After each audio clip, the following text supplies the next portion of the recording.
Hello dear students, I hope you are taking good care of yourself. Today we are going to learn about very important topic, that is balance of payment. Balance of payment is an statement which has details of what has been purchased and what has been sold. As you can see in this picture that one side it is lighter and it is showing export, and the other side which is heavier is showing import. After completion of this video, I hope you are able to understand whether this picture is showing favorable balance of payment or unfavorable balance of payment. So let's begin with the concept of balance of payment. Balance of payment is the record of all the financial transactions that are made between those who are active in domestic economy and the rest of the world. These people are consumers, entrepreneurs and government. The transaction between these with the rest of the world is recorded in balance of payment. These transactions, these financial transactions are because of import or export.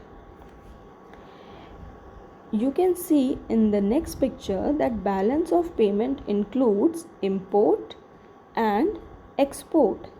Whatever is coming into the country, that is import, and the goods and services which are going outside the boundary of the country are export. So balance of payment statement records import and export transactions in a particular, or let's say specified period.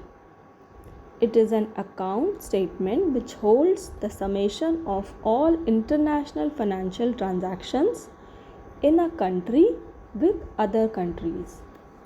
It also gives us an idea about countries' performance in trade, in attracting foreign capital, and the impact of foreign exchange reserve of a country. Balance of payments, whether the country saves enough to pay for its imports. It also reveals whether the country produces enough economic output to pay for its growth. A balance of payment deficit and surplus. These are two things: deficit and surplus. Deficit means when country imports more goods, services and capital than its exports. Hence, the country must borrow from other countries to pay for its import. So, whenever import is greater than export, we call it deficit. And vice versa, whenever exports are more than its imports, then we have surplus. The country has enough capital to pay for all the domestic production, and they have disposable reserves which they might even lend outside the country. Next is why balance of payment is vital for a country. Balance of payment of a country reveals its financial and economic status. Balance of payment statement can be used as an indicator to determine whether the country's currency value is appreciating or depreciating. Currency value will appreciate when exports are more in a country. When imports are less and exports are more, then currency value will appreciate. As demand of the currency is more, other countries have to pay for exports, and demand for the currency will increase in international market international market, and that is how the value of currency will appreciate. And vice versa will happen when imports are more than export. That means in this case country needs more foreign currency to pay for the imports, and more foreign currency means payment requires payment in terms of foreign currency. Next is balance of payment statement helps the government to decide on fiscal and trade policies. The fiscal and trade policies are one of the basis of balance of payment statement.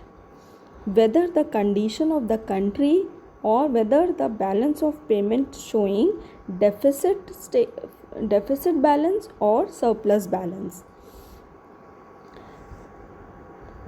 It provides important information to analyze and understand the economic dealings of a country with other countries.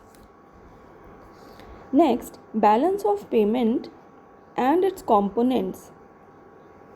When closely studied, one can understand and identify the trend that may be beneficial or harmful to the economy of the country, and thus appropriate measures can be taken on the basis of balance of payment statement. Next, we will be going to study about components of balance of payment. The components of balance of payment are basically divided into three parts. According to IMF statement, it has three parts: current account, capital account, and financial account. This financial account in countries like India are merged into this. That is why we have only two components. One is current account, other is capital account, and capital account includes this financial account. So instead of having three components, we only have two components: current account and capital account. Current account includes trade in goods, factor trade in services, non-factor trade in services, private transfer payments, official transfer payments. This trade in goods, that is export, the difference between export and import is the net visible part of current account. And the invisible part, the net invisible part, includes factor trade in services, non-factor trade in services, private transfer payments, and official transfer payments. We will discuss the components under current account and capital account in detail in part 2 of this video. Under capital account comes foreign investment, external assistance, commercial borrowings, IMF, NR deposits, rupee debt service, and other flows. So this is a complete map of components of balance of payment. This all is